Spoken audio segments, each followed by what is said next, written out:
Nagaan isiniif haa ta'u kabajamtoota maatii Meelbaasaayikd an Dr. Daawitii Meelbaasaayikdii wajjin hakiima yaala sammuuti. Sagantaa irraatiin waa'ee ofitti amanuu wajjin hin ilaalla. Hiikoo ofitti amanuu jechuun maal jechuu akka ta'e, faayidaalee isaa fi dhumarratti wantoota ofitti amanuu keenya guddisuuf nu gargaaran 9 wajjin hin ilaalla. Hiikoo ofitti amanuutiin gaafa jalqabnu, ofitti amanuu jechuun amantaa dandeettii waan hojjechuu barbaannu hojjechuu qabaachuu yookaan dandeettii rakkoo kufaatii irraa dhufu, milkii dhabuu irraa dhufu dandamachuu qabaachuu jedhamee hiikama. Nan danda'a, dandeenyaan hojjedha jedhanii amanuudha. Ofitti amanuu qabaachuun carraa waa yaaluu keenyaa dabala. Kana keessa carraa milkii qabaachuu keenyaa, milkii argachuu keenyaas ni dabala. Yoo milkaa'uu dadhabnes, yoo gufuun rukutes, yoo kufnes dandeettii kufaatii keenya irraa ka'uu, rakkoo dandamachuu qabaanna.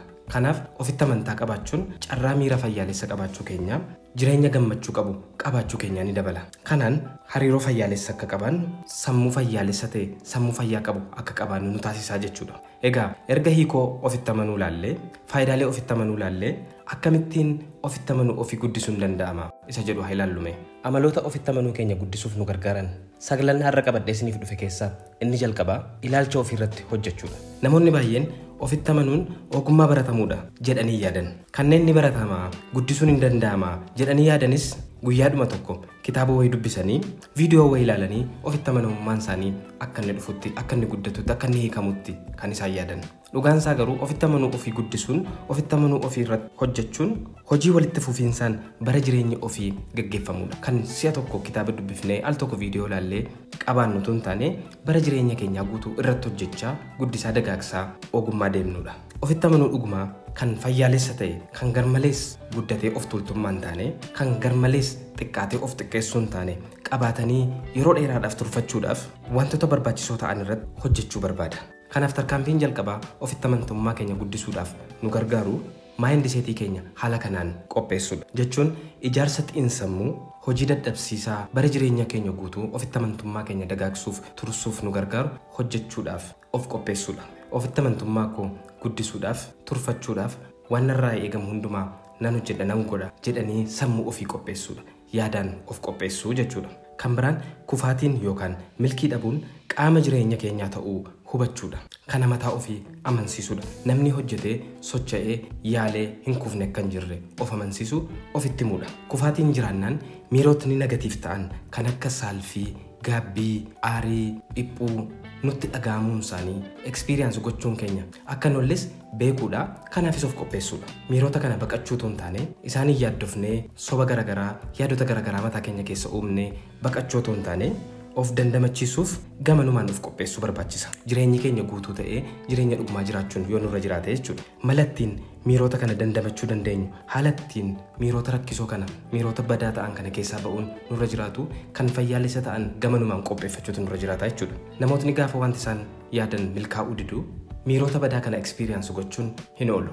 Yookaan hin aarraa, hin gaddinaa, saalfiin nutti dhaga'amaa, dhiphuu keessa galuun dandeenya. Miirotni kun miirota komforti namaaf kennan miti, miirota badaadha. Namni miira kana keessa turuu barbaadu hin jiru. Kanaaf namootni mala fayyaalessa ta'e hin qopheeffanne, malattiin miira kana dandamatan hin qopheeffanne, miirota kana baqachuudhaaf, keessaa ba'uudhaaf wantoota fayyaalessa hin taaneef saaxilamaa jechuudha. Kanneen akka alkoolii, araada garagaraa, qumaaraa fi waan kana fakkaatan keessa seenuudhaaf dirqamaa jechuudha. Wantoonni kun yeroodhaaf miira isaanii isaan adagsan malee, isaan tasgabbeessan malee rakkoo isaanii isa dhugumaa kan kufaatiidhaaf isaan saaxile haalaan furuudhaaf isaan hin gargaaru. Inumaayyuu isaan dagsuudhaan akka isaan rakkoo isaanii irratti hin hojjenne, akka isaan bor of jijjiiruudhaaf hin hojjenne, isaan dagsuudhaan rakkoon isaanii haaluma sanaan akka turu yookaan akka rakkoon isaanii jabaataa deemu, qancaraa deemu taasisuudhaan ofitti amanamummaa isaanii lafa nyaachisaa deema.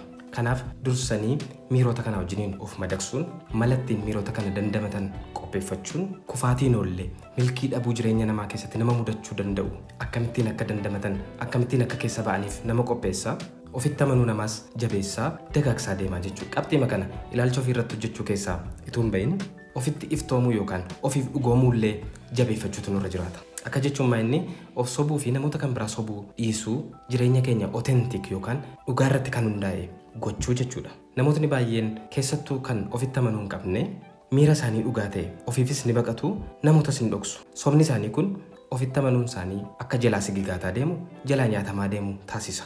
Namni tokko of sobaa, nama kan biraas sobaa, jireenya isaatti otentik tun ta'in ofitti amanuu dhugumaa ta'e kan fayyaalessa ta'e qabaachuu hin danda'u. Fakkeenyaaf hojiirraa yoo ari'aman sababan dadhabeef hojii koo seeraan hin hojjenneef sababan kana balleesseef hojii koorraa ari'ame jedhanii amanuun miira gaddaa miira aarii garagaraatti dhageessisa waan ta'eef miira isaanii kana baqachuudhaaf lakki ansilumayyuu hojicha dhiisuuf hin ture jedhanii miira saalfii miira gaddaa aarii dhokfatanii darbuudhaaf yaalu. Hammam dhoksuu yaalanis keessi isaanii dhugaa isaanii beeka. Kanaaf gaafa isaan kana haasa'an jalaan maasobdaa ati namas otentik taate miti sagaleen jedhu keessa isaaniitii isaanitti dhaga'ama. Kun ofitti amanuun isaanii guutuu akka hin taane fayyaalessa akka hin taane taasisa jechuudha. Inni kan biraan miira negatiifis ta'e pozitiivii gammachuus ta'e gadda badaas ta'e gaarii nutti dhaga'amaniif itti gaafatamummaa fudhachuu. Kan ana gammachiisus anuma kan ana gaddisiisus anuma kana ana aarsus anuma jedhanii ofitti fudhachuu danda'u. Miira ofiirratti mirga nama kan biraadha kennuu dhiisu. Abaluutu na aarsee, abaluutu na gammachiisee jechaa deemna taanaan miirri keenya nama kan biraadhaan to'atama waan ta'eef ofitti amanuun keenya nyaatamaa jalaa soqamaa deemaa jechuudha. Wantoota ofitti amanuu keenya guddisan jedhee qabadhee dhufe keessaa inni lammaffaan waan jiraannuuf waan milkeessuu barbaannu beekuu ifatti kaa'udha. Ituu waan jiraannuuf hin qabaatin ituu hin beekin gaafa addunyaatti baanu waan hundumaatu nu rakkisa. Dhimma itti qophoofne hin qabnu waan ta'eef kana qabnaa sana gadhiifna. Waanuma namootni kan biraan itti mararfaman itti harkifaman itti harkifamna waan isaan baqatan baqanna kan mataa keenya hin qabnu waan ta'eef. Kanaaf waan hojjennutti kormee ta'uu rakkanna. Maaliif waan itti saganteeffannee itti qophoofnee itti shaakallee miti waan ta'eef. Kanaaf milkiitti dhabna. Yooma milkiitti arganne illee yooma raawwachuu dandeenye illee gammachuutti hin argannu. Sababiin isaa kaayyoo keenya miti waan ta'eef. Eenyummaa keenya wajjin hin deemu waan ta'eef. Sababa kanaan ofitti amanuun keenya lafa nyaataa gadaanaa ta'aa deema. Namni waan jiraatuuf beeku garuu hojii irratti ta'uu danda'a, barnoota isaa irratti ta'uu danda'a, hariiroo hawaasummaa isaa irratti ta'uu danda'a, jireenya hafuuraa isaa keessatti ta'uu danda'a, lafa ga'uu barbaadu, waan milkeessuu barbaadu namni beeku sagantaa yeroo dheeraa fi gabaabaa baafatee socho'aa waan ta'eef gara bubbeen bubbisetti hin deemu, gara namootni yaa'anitti yaa'u. Sagantaa isaatiin socho'aa waan ta'eef. Maarree dhimma jiraataniif adda baafachuun hiikoon jireenya kootii kana jedhanii adda baasanii qabachuun deemsi keenya hundumtuu ofitti amanuudhaan akka ta'u, ofitti amanuun keenya yeroo hundumaa dagaagaa akka deemu nu taasisaa jechuudha. Sadaffaan jabinaa fi dadhabina ofii adda baasuudha. Namni kamuu waan hundatti gaarii ta'uu ofitti amanaa ta'uu hin danda'u. Waa hunda milkeessuu hin danda'u. Ituu waa'ee ofitti amanuun dubbatiin dura dhugaa hadhooftuu kana liqimsuun baay'ee barbaachisaadha. Hagam shaakalus, hagam fedhii qabaadhus wanti milkeessuu hin dandeenye addunyaa kanarra jira jechuun ofitti himuun baay'ee barbaachisaadha. Yaada kana lafa qabsiisuun deemsa nuyi fuulduratti goonuuf xiinsammuu keenyaaf baay'ee murteessaadha. Ofitti amanuu jechuun waan illee milkeessuu miti. Akkuma sila dubbachuuf yaalle ofitti amanuu jechuun jabina ofiitiif dadhabina ofii sirriitti adda baasanii beekuun haala kanaan socho'uu jechuudha. Wanti nuyi hubachuu qabnu dadhabina ofii adda baasanii beekuun ittiin of ceepha'uuf, mataarra of rukutuuf, guddina ofii dhaabuudhaaf miti. Hanqina ofii lafa dadhabina ofii beekuun hanqina ofiitii wajjin ofitti mijuu qabaachuudhaaf, hanqina ofii qaama eenyummaa ofii godhanii fudhachuudhaaf, hanqinni koo namaa gadi nan godhu inumaayyuu namaan qixxeena taasisa malee yaada jedhu qabaachuudhaaf baay'ee barbaachisaadha. Bakka barbaachisaa ta'etti immoo dhimma jiraachuu keenya wajjiniin kan wal qabatu yoo ta'e hanqina keenya kana fooyyessuudhaaf akka irratti hojjennuuf hanqina keenya beekuun baay'ee barbaachisaadha. Fakkeenyaaf kaayyoon jireenya kootii karoorri koo barsiisaa ta'anii dhaloota haarawaa barsiisuudha, uummata kakaasuudha, kanaan jijjiirama fiduudha jedhee karooran qabadhe yoo ta'e garuu nama fuuldura dhaabadhee haasa'uu hin danda'u yoo ta'e bakka hanqina kootii kana dursee beekuun adda baafachuun koo dadhabina koo kana fooyyeffadhee irratti shaakalee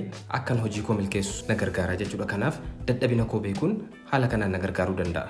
Afuraffaan sagalee gad nama qabdu ukkaamsuudha. Waa'ee dandeettii keenyaa kan shakkii nutti nattu sagaleen sammuu keenya keessaa nutti haasoftu yeroo hundumaa dadhabaa ta'uu keenya yeroo hundumaa gadaanaa ta'uu keenya sagalee nutti haasoftu yaadan deddeebi'ee nutti dhufu irratti hojjechuun baay'ee barbaachisaadha. Gaafa waa hojjechuuf kaanu of shakkuu muraasni kan madaala isaa eeggate haalaan akka qophoofnuuf waan barbaanne sana akka hojjennuuf barbaachisaa ta'us baay'achuun isaa garuu naaffisaadha. Akka waan tokko yaalle akkan sochoone nama taasisa. Kanaaf of shakkiin keenya, mamiin keenyaa fi ofitti amanuun keenya madaala akka inni qabaatuuf yaadota negatiif ta'an kan deddeebiin nutti dhufuudhaan nu naaffisan akka nuyi waa yaalle nu godhan mala ittiin hanqisnu, mala ittiin ofirraa qolannu qopheeffachuun baay'ee barbaachisaadha. Ati hin dandeessu, milkeessuu hin dandeessu, hojjechuu hin dandeessu yaada jedhee deddeebiin nutti dhufu nan yaala yoo na milkaa'uu baates irraan baradha, boriifin fooyyeffadha, bor milkeessuu nan danda'a yaada jedhuun bakka buusuudhaan yaada negatiif ta'e kana keessaa of baasuun baay'ee barbaachisaadha. Shanaffaan hariiroo summaa'oo keessaa of baasuudha. Namni lafa oole fakkaata. Hiriyaa keenatti eenyummaa keen sitti himaa kan jedhamuuf ofuma miti. Namni xiqqaatus guddatus lafa oolurraa nama wajjin oolurraa waa barata. Kanaaf hariiroo isin qabdan hiriyaa wajjinis haa ta'u maatii wajjinis yaada hojii yaada jijjiiramaa isin fiddan wanta isin hojjettan mar kan ceepha'u kan isin qeequ kan gad isin ilaalu yoo ta'e suuta ofitti amanuu keessan isin dhabsiisaa deema. Kara biraadhaan kan yeroo mara isin dinqifatanis yoo ta'e badaa gootanis kan harka isinii rukutan yoo ta'e ofitti amanuun keessan garmalee ol ka'uudhaan sadarkaa of tuultummaatti guddachuu danda'a. Kun immoo jireenya keessaniif milkaa'ina keessaniif gaariin ta'u. Kanaaf hariiroon keessan namoota xiyyeeffannoon isaanii isin deeggaruu wanta isin hojjechuuf kaatan irratti hagam akka isin qophooftan sirriitti lafatti gadi qabanii isin gaafachuudhaan chaalenjii isin gochuudhaan akka isin riskii garmalee hin fudhanne isin gargaaruudhaaf namoota xaaran fedhii keessan immoo namoota hin dhiibne kufaatiin yoo dhufes milkiin yoo dhabames ansiin hin jenneetu hin ta'in ansi wajjin hin jira kufaatiis ta'u wajjin hin dhandhamna jedhee nama isin bira dhaabatu wajjiniin kan ta'uu qabu. Yeroo kana ofitti amanuun keessan guddachaa dagaagaa deemaa jechuudha. Jaaffaan shaakaluudha. Kan nu irratti ofitti amanuu keenya guddisuu barbaanne maaliyyuu haa ta'u hariiroo hawaasummaa keenya ta'u hariiroo jaalalaa keenya ta'u hojii keenya irratti ta'u jireenya keenya keessaa isa kamiiniyyuu haa ta'u shaakala guddaa nu gaafata gatii kaffaluu nu barbaachisa. Milkii argachuudhaaf lafa barbaanne gahuudhaaf gatii barbaachisu kaffaluutu nurra jira. Parsantii 100 of kenninee irratti hojjechuudhaaf qophii ta'uu nu barbaada. Namni wanta parsantii 100 itti of kenneen hojjenne itti of kenneen shaakala irratti ofitti amanuu qabaachuu hin danda'u. Yeroo hundumaa qaawwaatutti dhaga'ama. Mamiitutti dhaga'ama. Kanaaf ofitti amanuu fayyaalessa qabaachuudhaaf waan kamiirratti yoo ta'u parsantii 100 ofitti kenninee shaakala barbaachisaa ta'e attituudii sirriidhaan hojjechuu danda'utu nurra jiraata. Torbaffaan bu'aa yookaan firii utuu hin ta'in yaalii keenya irratti xiyyeeffachuudha kan qabnu. Parsantii 100 ofitti kenninee erga shaakallee raawwiidhaaf gaafa geenyu wanta itti qophoofne sana raawwachuuf gaafa geenyu ijaarsi xiinsammuu keenya qalbiin keenya bu'aa wanta sanarraa argamu utuu hin ta'in raawwii keenya irratti kan xiyyeeffachuun irra jiraatu. Fakkeenyaaf atileetiin tokko fiigee dorgommii isaa mo'achuudhaaf wantooti gahee taphatan baay'eedha. Fakkeenyaaf namootni isaa wajjiniin dorgoman eenyufa akka ta'anii kwaalitiin isaanii akkam akka ta'e haala qilleensa guyyaa sanaa bakka dorgommii sanaa akkasumas fayyaasaa guyyaa sanaa miira guyyaa sana itti dhaga'ame irratti kan hundaa'u. Of course qophiinsaa shaakalliinsaa barbaachisaadha. Garuu shaakallisaa qofti qophaa'uunsaa qofti dandeettiinsaa qofti ga'a miti. Kanarraa kan hubannu mo'uu fi mo'amuu atileetii kanaatiif wantooti murteessan baay'een isaanii harka atileetii kanaan jiran. Atileetiin kun dandeettii namoota isaa wajjiniin dorgomanii xiqqeessuu hin danda'u, shaakala isaanii hir'isuu hin danda'u, haala qilleensaa guyyaa sanaa murteessuu hin danda'u, fayyaasaa gaaf guyyaa sanaa of course of eeguu danda'a, garuu guutummaa guutuutti fayyaasaa guyyaa sanaa qajeelchuu murteessuu hin danda'u. Kanaaf namni kun wanti inni gochuu danda'u inni guddaan ofiisaa irratti hojjechuudha, of qopheessuudha, shaakala isaa parsantii 100 itti of kennee hojjechuudha. Gaafa dorgommii sanas humna isaa parsantii 100 fayyadamuudhaan of kennuudhaan raawwachuu yaaluudha.